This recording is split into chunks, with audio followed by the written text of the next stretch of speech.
Hmm? Hmm? No. Business consultant. Please go ahead. Okay, good afternoon, our dear friends from across the sea. This is Dan Dyke, President of Jerusalem Center for Public Affairs, and you are joining us. We are joining you from the heart of Jerusalem at the JCPA for our 40th consecutive briefing on the war. This is called Frontline Israel, Combating Hamas, Hezbollah, and the Global Jihad. That is the program that we are currently involved with. And we are partners at JLTV, our national distribution partners. We're grateful to them for picking us up as a program for the first half hour of our briefing. We're delighted today, first of all, to have our dear colleague Khaled Abu Toameh, a senior fellow analyst at the Jerusalem Center, and Joseph Aniu, our special guest today, who is an Ethiopian-born but very much international business consultant and very much with an ear to the ground of how the October 7th massacre and the subsequent war against Hamas, Iran, is playing out in the African continent. This is very important. Africa, of course, has become an enormously important, not only geographical area, but really an anchor of future global population, food security, water security, political influence. And so we're going to be really delighted to talk to Joseph, who's just given us, before we went on the air, a real deep sense of what is happening on the African continent. We were supposed to have Eran Lerman today. Iran is rescheduled for another day. I'm going to turn to my dear colleague, Khaled Abu Toameh, just to give you a little bit of insight into what is happening today. I think the story today is Shifa and Rantisi hospitals. The IDF has deepened its decapitation of the Hamas leadership, and they are making deep inroads into the hospitals, under which it has been believed that many of the hostages were being kept, and certainly the command and control centers of the Hamas are under hospitals, which amounts to a major flagrant violation of international law, a double war crime by hiding under innocent patients in these hospitals while firing rockets and RPGs and all kinds of other weapons, major ammunition stores towards Israeli schools, towns, cities, and the like. Khaled, some of your observations about where we are. Hamas is weakening by the hour. Absolutely, Dan. Today we are on the 40th day of the war. And the story today, or in the past few hours, is Shifa Hospital, which is the largest hospital in the Gaza Strip. The IDF entered the hospital overnight. They're conducting, from what we see on social media, Arab websites, Palestinian websites, and others, they are conducting a thorough search of the hospital. We're not getting enough information yet about the outcome of this operation at Shifa. I believe that in the next few hours we will hear more about what the IDF found there. My understanding is that the IDF is now interrogating some of the people over there, trying to get from them more information about the Hamas activities at the hospital, about the possibility that Israeli hostages were being held over there. So as I said, we're waiting for that. Meanwhile, symbolic victories continue. After we saw the IDF capture some of the Hamas institutions, major institutions in Gaza, including the Palestinian Parliament, the Palestinian Legislative Council building, a short while ago, we saw that the IDF blew up the building. The building does not exist anymore. When you blow up such buildings, you're actually sending a message that, the seat of government is now destroyed. Absolutely. First of all, we had the image, or that famous picture of Israeli soldiers inside the parliament. That sent a message, and now we're seeing footage of the parliament building being blown up. I think that we will see more of this in the next few hours. All these actions of the IDF mean one thing. the beginning of the end of the Hamas rule over the Gaza Strip. I think that more and more people are beginning to realize that the IDF is very serious about this operation, that the IDF is determined to eradicate Hamas, to end Hamas's rule over the Gaza Strip. It's very important, Khalid, to keep in mind some of the comments that you're sharing with us now, because the Arab world and the African world are watching carefully, especially in the Arab world. There is a deeper appreciation for Israel's determination and use of overwhelming power, of course, in complete compliance with international law, notwithstanding the grand deception strategy that the Hamas has been using somewhat successfully with international media, but notwithstanding the fact that Israel is acting in complete and total compliance with international law, also having to do with proportionality, distinction, a lot of these legal terms that have been completely distorted and disfigured beyond anyone's imagination, with malice aforethought by the Hamas and, by the way, willing partners in the international media that have no idea about what these legal terms really are or mean. And therefore, they make accusations like the BBC did this morning and yesterday that Israel is purposely targeting women and children and has killed. They use absolutely fantastic numbers, tens of thousands, when in fact it is very well known that the ratio of civilians to soldiers to Hamas operatives killed is very close to 1-to-1, which is unheard of in the world of urban warfare and guerrilla warfare. Let me remind you, Dan, that the foreign media does not have foreign journalists on the ground in Gaza, and that's why they have to rely on Palestinian stringers, Palestinian journalists, Palestinian producers, and Palestinian sources, as well as Hamas-controlled media in Gaza. And that's why we need to be very careful about, the way we receive this information, the way we treat it, and the way we disseminate it. Absolutely. And, Khalid, we have a very special guest today, Joseph, who's joined us. Joseph is an Ethiopian born gentleman. He's spent time throughout the West and in countries like Sudan and other countries in Africa, Muslim majority countries. And we were talking before really about how the October 7th massacre and the subsequent war opposite what we call ISIS, Hamas, and Iranian sponsors in Gaza is playing out. What is your sense, Joseph, from where you sit as a man of African origin, but also having lived in Canada for many years?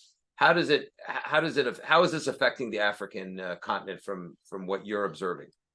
Africa is a large continent and many countries. We'll start with the Horn. Yeah, the Horn is actually, I'm aware of what is happening on the ground in the Horn, especially in Ethiopia, Somalia, Sudan, and Eritrea, and all those countries. And those countries that are being threatened by terrorism themselves are in actually aligning themselves with Israel. For instance, Somalia and Kenya are being threatened by Al-Shabaab. And because of their reality, they sympathize with Israel, and they see the same kind of solution that Israel is taking will serve their best interest. So that we're talking about Somalia and Kenya, they've been affected by this, by Al-Shabaab, and the Al-Shabaab becomes the existential threat to those two states. And Ethiopia, on the other hand, is a different story. The government that we have now is actually using terrorism, state-sponsored terrorism, to promote its end.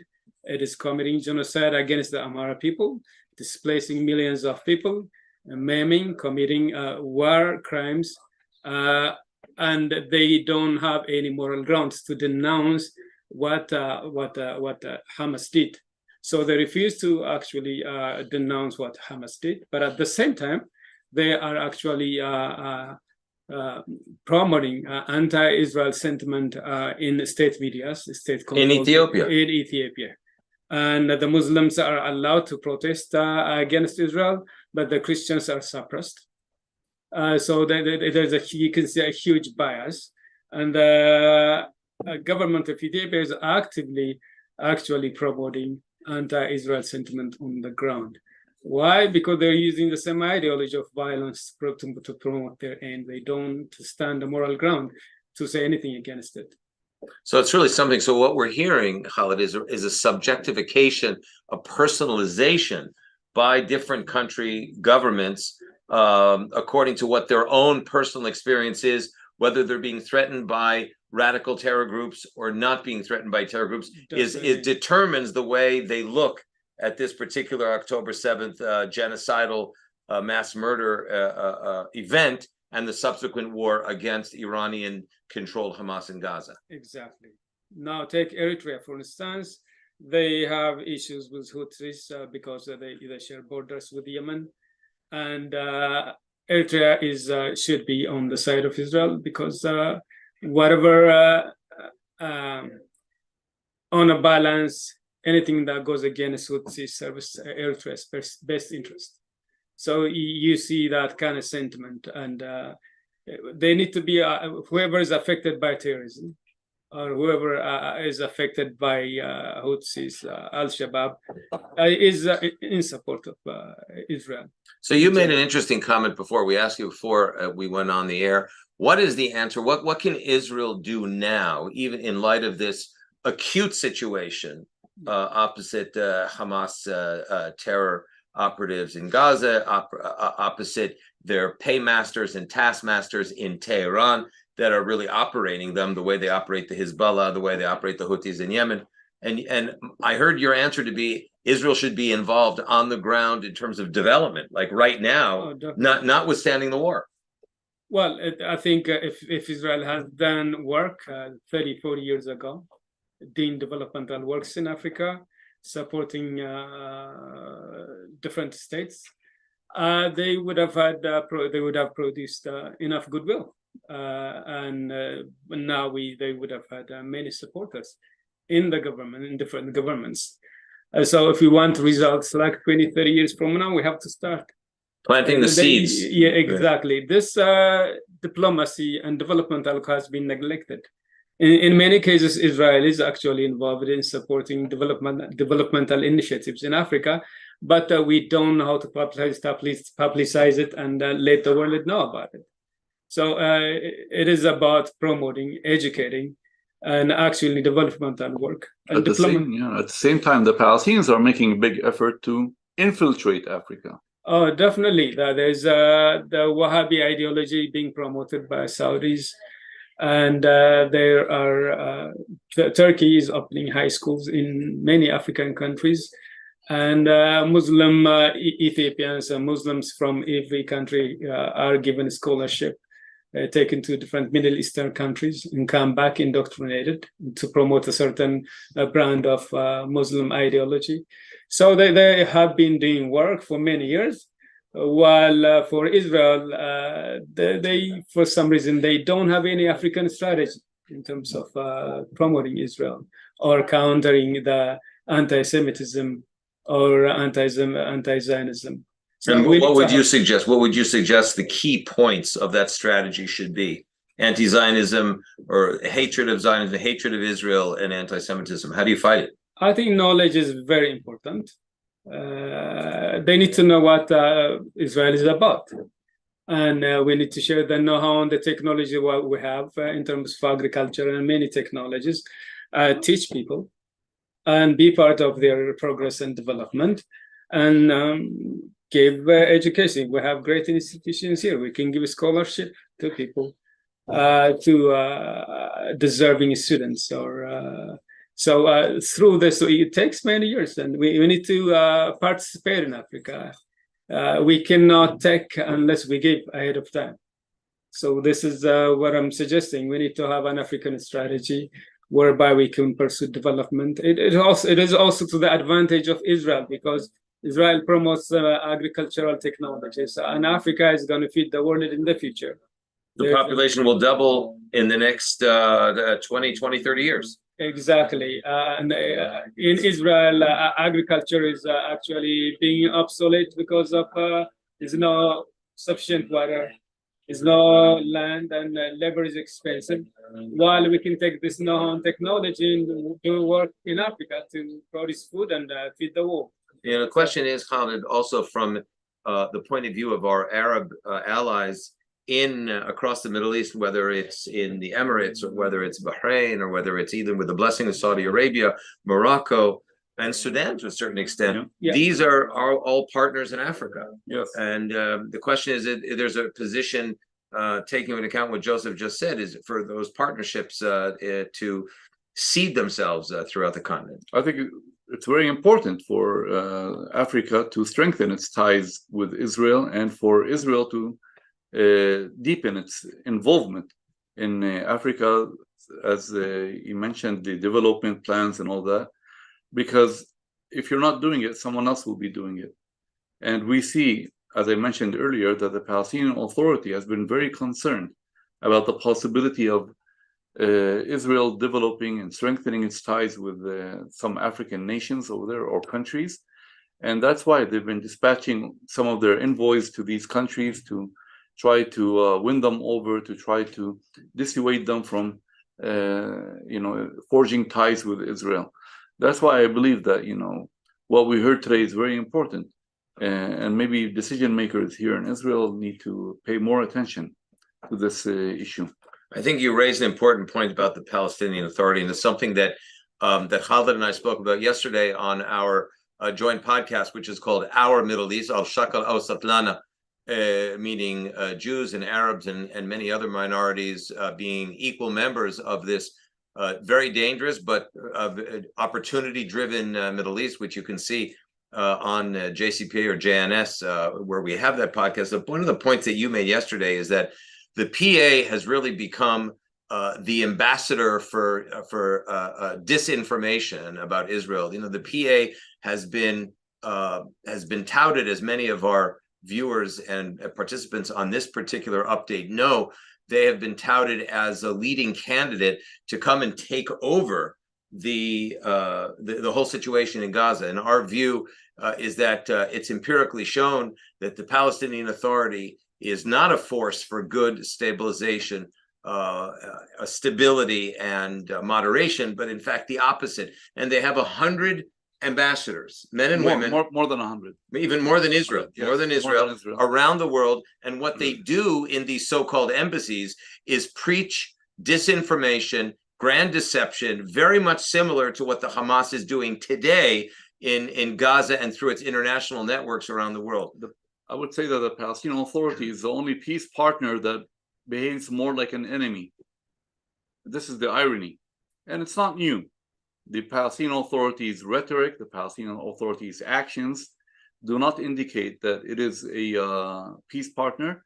On the contrary, it shows that they are an adversary of Israel, that their goal is to delegitimize Israel, isolate Israel, and even demonize Jews. And we see this in the messages that are coming out of the Palestinian Authority, daily statements, broadcasts, and we see this also in the actions of the Palestinian Authority, approaching all these international forums in an attempt to isolate Israel, to file all kinds of charges against Israel, war crimes and things like that. So, as I said before, here's a peace partner that acts more like an enemy than a peace partner. In fact, what is going to happen today, and I want to emphasize this point to our friends and family and colleagues from across the seas on this call, is that there has been historically a violent competition between Fatah, meaning the PA,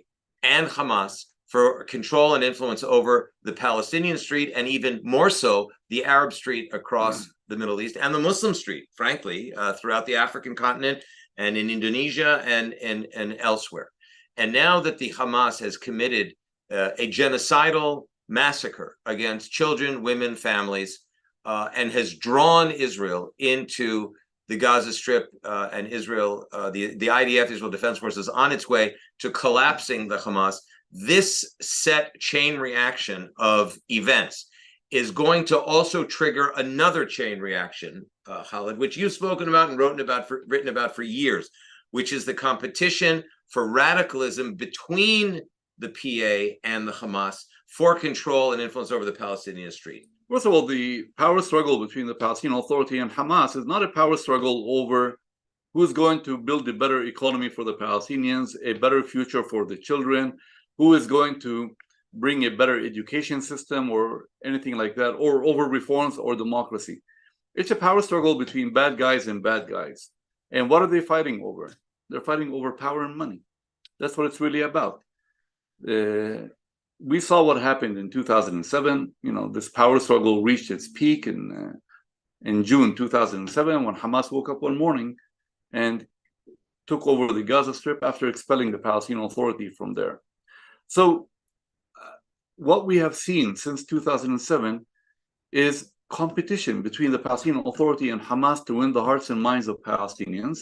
And how do you win the hearts and minds of Palestinians? By broadcasting radical messages. The Palestinian Authority is actually trying to show that it is more anti-Israel than Hamas. And that's where the problem starts. You radicalize your people against Israel to a point where you can no longer make peace with Israel. And by radicalizing its people against Israel, the Palestinian Authority, ironically, is driving more Palestinians into the open arms of its own rivals in Hamas. Because the logic is, well, why do I need to take 50%, meaning the so-called moderate Palestinian Authority that cooperates with the Israeli Defense Forces and the Israeli government to a certain point when I can have the real thing, which is right. The real thing is Hamas. I mean, the Palestinian Authority has always been playing a double game. On the one hand, they showed the international community and Israel that, they are committed to the peace process, the two-state solution, the Oslo Accords, and security coordination, and so on and so on. On the other hand, you listen to their rhetoric in Arabic, and you listen to their messages in Arabic. They're not much different than Hamas messages. Yeah, it's somewhat. I don't think it's self-evident. We do talk about this a lot, but because in the Western discourse right now, especially in Washington, Secretary of State Blinken and President Biden and the advisors in the White House, the National Security Council, and even an open discourse in Congress is talking energetically about the possible return of the Palestinian Authority. From our point of view as analysts in the region, what is guaranteed to happen if you suggest bringing back the Palestinian Authority is actually reviving the Hamas and setting up a system of complete collapse and failure, radicalism, extremism in the Gaza Strip, with forces that are rhetorically no different than Hamas if you measure it by the public discourse, by the mosque discourse, by the educational, by the school books, by the PA official media. It's exactly the same. So I do know we had a very dramatic and energetic and sometimes tense conversation right here in this room in the library at the JCPA yesterday. And it was suggested by some of our scholars that if the PA is brought back, it must be completely reformed and required to change its colors, to change its policies, and committed to combating terrorism. That's the most important. It's not only about investing in rebuilding Gaza; it's about fighting Hamas, preventing Hamas and other terrorist groups from using the Gaza Strip once again as a launching pad to attack Israel.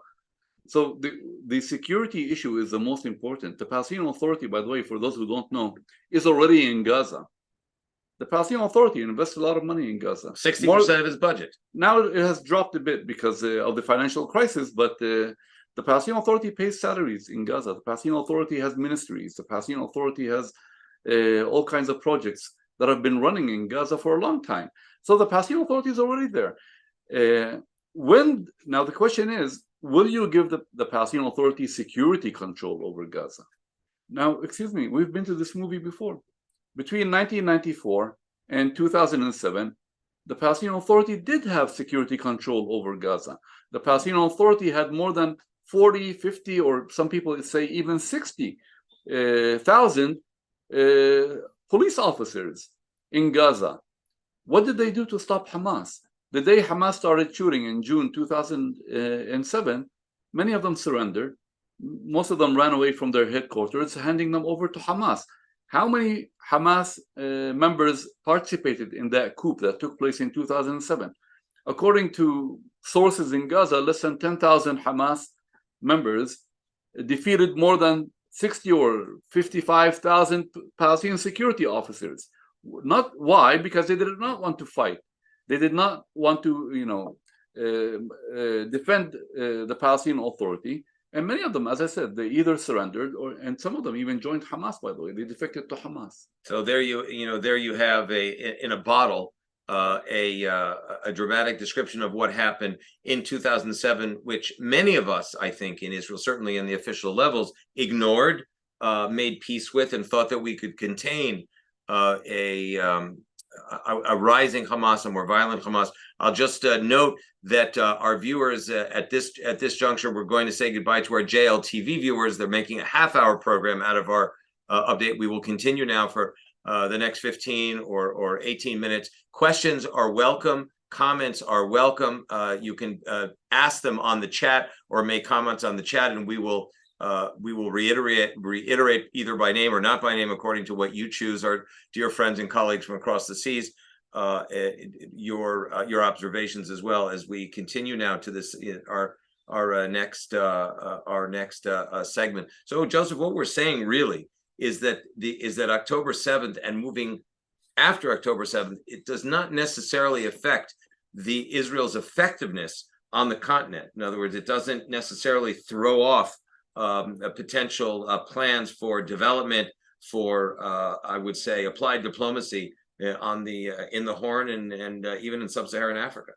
Well, there are different reactions in different African countries, especially in Eastern Africa, shows that we needed to work on diplomacy, development, to promote Israel more. Kenya, Tanzania, Ethiopia, Eritrea, Djibouti, and all these countries.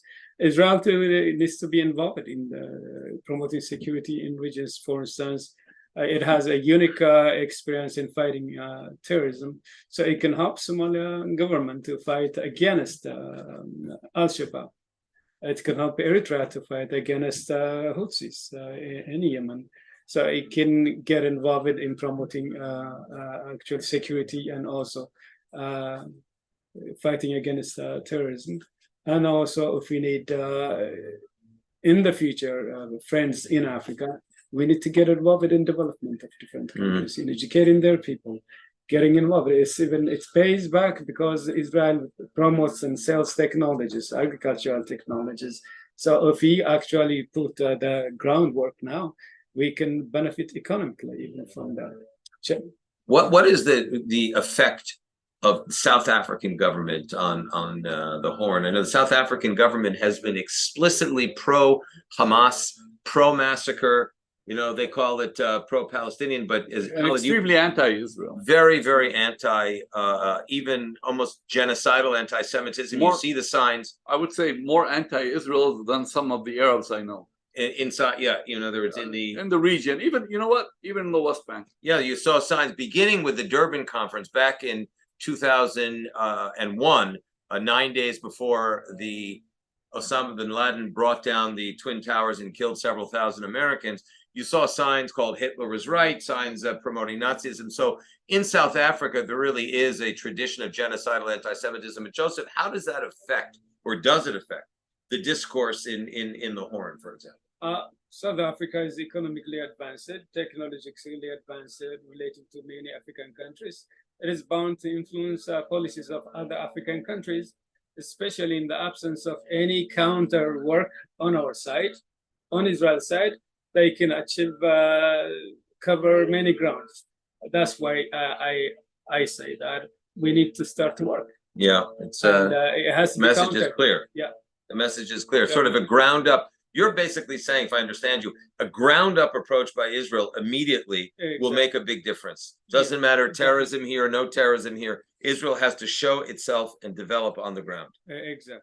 Yeah, Khalid, your observations on everything what we said today in our coffee talk.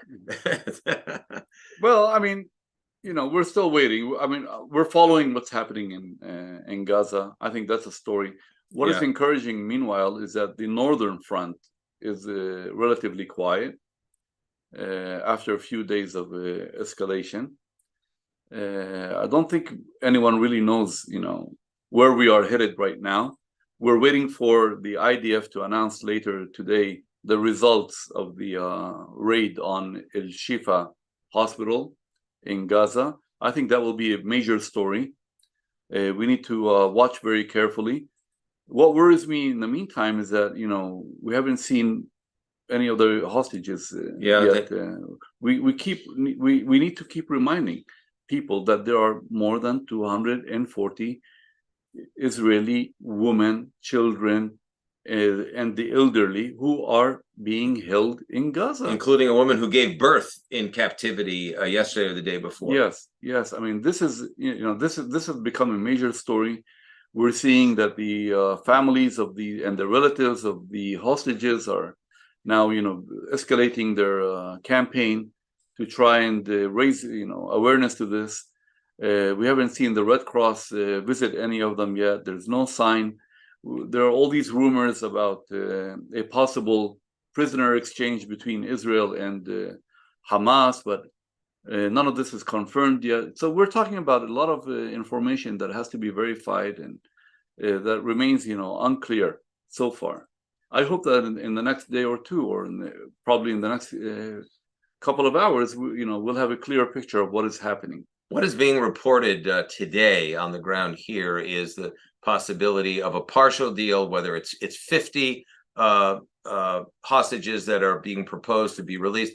Our view is that I think that would be disastrous. It really gives the narrative and the power of the campaign in the hands of Hamas. I mean, it's got to be all the hostages or no deal, frankly. I think there's something that worries me even more than that. I mean, the negotiations are with Hamas, directly or indirectly. It doesn't matter, but it gives Hamas some kind of a status that they are a partner. That's right. And okay, it's being done through the Qataris and all that, but once you strike a deal with Hamas, I mean, from there, you'll have to continue in that path. Hamas is not going to release all the hostages because they want, to ensure that they will remain in power. What I heard from some Palestinian sources a short while ago was that the so-called political leaders of Hamas sitting in Qatar want guarantees from Israel that they will not be targeted. They and their families will not be targeted in Qatar. And so, I mean, at the end of the day, we're talking about their personal interests, their personal safety. That's what really worries them. They're saying, okay, we will release hostages, but I want guarantees from Israel that it will not assassinate me.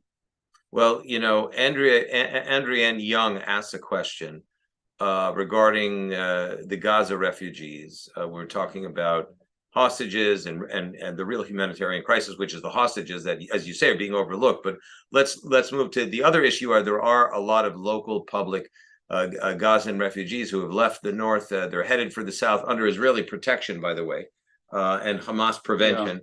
And Andrienne asked the question, is there any way that the refugees can go to the West Bank and create a second state there with exchange of West Bank settlements to Gaza? That's a creative question. I think, Andrienne, I'll just answer the first part. Is I don't think there's any serious official dialogue in Israel that would promote anything of resettling Jewish areas in Gaza, even though I think from a national security standpoint, it's very clear that Israel's retreat from Gaza back in 2005 unilaterally ended up being a strategic, disastrous mistake from the point of view of security for the rest of Israel, from the point of view of intelligence. That actually vindicates the debate that we had then, which people are saying, it absolutely doesn't. It actually negatively affects the rest of Israel in the fact by staying in Gaza as Jewish communities. In fact, the answer is 180 degrees from that. That if we had stayed in Gaza, this could not physically have happened. But to answer your question, to send Gaza refugees, Palestinian Gaza refugees, to the West Bank and create a second state there, Khalid, your observations. Well, the Palestinians in Gaza are saying, we're not leaving Gaza. We're against displacement. And the Arab leaders are calling on them to remain steadfast, not to leave their homes. So it's really unrealistic. First of all, the Palestinians in Gaza don't want to leave, the refugees. that would be seen as, surrender to Israel, as being part of the Israeli scheme to displace the people of Gaza, to kick them out. So they're not going to do it. And secondly, no Arab leader wants them. Do you think Mahmoud Abbas wants another 500,000 Palestinians from Gaza in the West Bank? So it's not really realistic. It's also something important for our viewers to understand is that culturally, politically, there's no connection. Which is another issue. Yes. Yeah, that's an important issue because people say, oh, Palestinians are all like Jews are all the same. Palestinians are all the same. Palestinians are not all the same. They don't identify. They don't identify nationally, except when it comes to opposing Jews and the Jewish state. But when it comes to their own family, clans, tribes, and neighborhoods, these are very, very different clans. Which reminds me, Dan, in 1994 or 1995, I can't remember the exact year, I was in Ramallah, and I arrived there in the morning, and there was this large demonstration in downtown Ramallah. And for a while, I thought, this is probably another anti-Israel demonstration. But when I approached the people and I asked them what's going on, they were furious. They were angry. And why? They said Yasser Arafat just brought some Gazans to Ramallah to work as policemen, and we don't want them here. Yeah. So, going back to the tensions, even between the two communities, there have always been tensions. We cannot ignore them.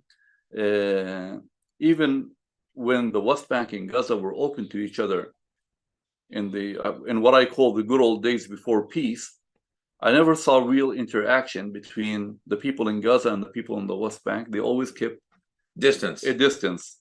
And that's, for social, cultural, and all kinds of other reasons. I don't want to go into that right now, but there is a difference. Something Michael asked a compelling question that actually has a complex structure to it. What are the chances, Michael asked, that Qatar and the UAE will step in and fund a total renewal of the PA education messaging and centers? Is there any road to that outcome? And it's interesting when you take Qatar and the UAE, it's like taking two adversarial countries. I rely on the UAE. I don't trust Qatar, to be honest. The Qataris are Al Jazeera. The Qataris are Muslim Brotherhood. Qatar is Hamas. Qatar is Hamas. So the idea that the Qatar, look, it must be said that millions of dollars per month of Qatari money has been rolling in to Gaza in the last years, and this is what has helped fund, bankroll the war machine, if you will, in Gaza. Certainly, local manufacturing of rockets and other light weaponry. But the idea that Qatar and the UAE would cooperate would be pretty close to zero if you take the Abraham Accord countries as a team. And how about asking the Palestinians if they want, this kind of involvement in their internal affairs? Why is no one, asking the Palestinians? I see all these ideas floating around, and people are talking about the next day after the war and what's going to happen, the future of Gaza, but no one is asking the Palestinians themselves. What do they want? Yeah, good question. And Howard Caspin asked the question. I think it's Caspin, isn't it? What is the first? My eyesight. Yeah, Howard asked the question: do we know if the Jewish population of Iran is being negatively affected? Well, they've been affected for many years. Now, this is the problem of the Jewish community in Iran, under the Iranian regime. They cannot express any amenability or friendship or support for Israel. It puts them in a tremendously compromised position. Absolutely. We don't have a lot of information coming out of there, but there were some statements, if I remember well, from some members of the Jewish community in Iran denouncing Israel. Now, of course, you cannot blame them, because if you're sitting in Iran, you have to be very careful, and you have to toe the line, and you have to, come out and repeat the propaganda of the mullahs over there. So people are very careful. If the ordinary Iranian people cannot speak out, I mean, do you expect a Jew to stand there and, wrap himself with an Israeli flag and say, Am Israel Chai? That's not going to happen. Yeah, they won't survive. They won't survive. We have an anonymous question that say before we get to Brian, and that is the kidnapped the hostage negotiation basically a psychological warfare move by Hamas? Answer, yes, very much a psychological warfare move. And I know that we do know that Israel has been in deep consultations with many intelligence agencies around the world as we speak now in trying to locate the hostages. And there has been and I know this authoritatively, having spoken to someone who is in the intelligence community here on the ground, that there has been a real blackout about anything having to do. This is one of the reasons, by the way, that the hostage issue hasn't been mentioned, is that there is a purposeful intent behind it not being mentioned, because there's an awful lot of work going on to identify where they are. There have been signs. There have been, some of them have been held at the Rantisi hospital. Yes. Right, and they believed under Shifa too. But this is the problem with the ceasefires, or what they call the pauses. The pauses in the fighting. The more pauses or ceasefire activity there is, the more that the Hamas can whisk out these hostages to other places, and God forbid, not to other countries that we're watching very carefully through this tunnel network that they built over the last number of years. And then finally, Michael asked, what's the bottom question? What does the PA want? Do they want to separate themselves from Hamas-style incitement? Answer, no, they actually make a living out of advancing Hamas-style incitement. Palestinian Authority basically wants to survive and to continue to enrich themselves. Joseph made the point before that many people in the Gulf have become sick and tired of the Palestinian Authority, because they know very well that that Gulf money has been pilfered and pocketed by Palestinian senior authority officials and their children. There are hundreds and hundreds and hundreds, even thousands of millionaires using tax monies from the European Union and the United States and Israel, by the way, to enrich themselves. Khalid is an expert in that area and can tell you more and more about it. But this is their reputation among many of the Arab countries, particularly in the Gulf. Saudi Arabia, among the first of them, is to say these are terrorist kleptocrats, and we don't want. And this is exactly why the Abraham Accords were signed without any resolution of the Palestinian issue, because they understood that the Palestinian Authority is the problem, not the solution. And when we talk about the Palestinian Authority, we're actually talking about the PLO. And the Arab world, or many Arab countries, have a very bitter experience with the PLO in Jordan, in Lebanon, in Syria, and in other countries. The Arab world, or many Arab countries, turned their back on the Palestinians already back in 1990, when the Palestinians supported Saddam Hussein's invasion of Kuwait, and when Yasser Arafat was one of the first, if not the first, Arab leader to travel to Baghdad to congratulate Saddam Hussein on the liberation of Kuwait. After Kuwait was really liberated by the Saudi-led or the US-led coalition, many of the Arab countries expelled the Palestinians. If I remember very well, more than 400,000 Palestinians were deported from Kuwait. Thousands of others were kicked out of other Gulf countries. The Arabs told the Palestinians, "You guys are ungrateful. We have been giving the PLO and the Palestinians billions of dollars all these years, and when one of our countries is attacked by Saddam Hussein and occupied, then you Arabs take to the streets to celebrate the Iraqi invasion. Get out of here. You are ungrateful. You stabbed us in the back. We don't want anything to do with you." And that's why since 1993, the Palestinians are almost entirely dependent on American and European money. All what they get from the Arab world is lip service. Yeah, and I hope some of this is good information for you folks across the seas. We want to end on time. We want to thank our distribution partners, our marketing partners, JLTV, which you can find great programming on JLTV, one of the largest private networks in the United States. We need two things from you. First thing we need is for you to share before we end. Please share this invitation with one person so that we double the number of people that are coming in every day. Share it with one person and give us a good word to them. Pass along the information. Number two, please consider supporting us. $18, $180.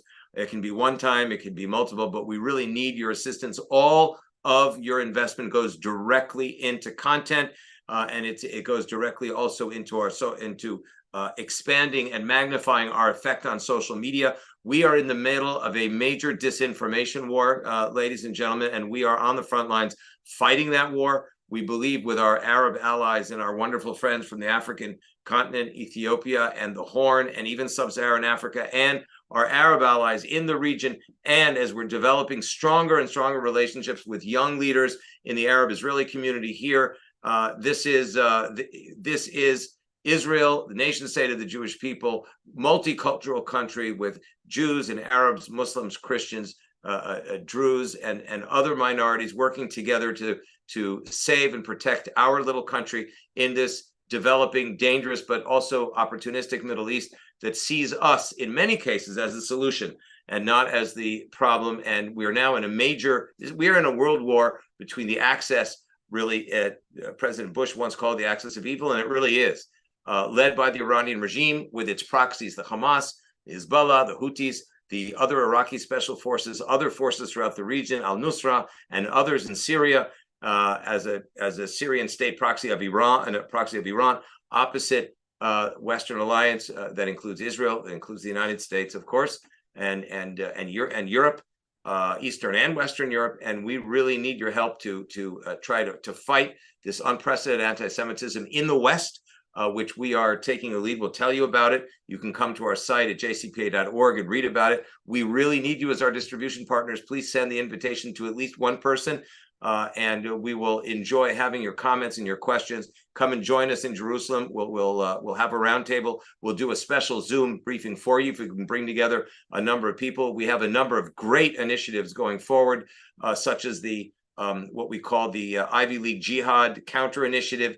We will come to university campuses and meet together with Arab allies, JCPA sanctioned. We have the Defensible Borders Initiative again, and we have the Palestinian Authority Reform and Accountability Initiative, just to name three. We look forward to seeing you again tomorrow for another, I hope, fact-filled, context-driven session at the Jerusalem Center for Public Affairs. Godspeed to everyone, and we should have a quiet day. And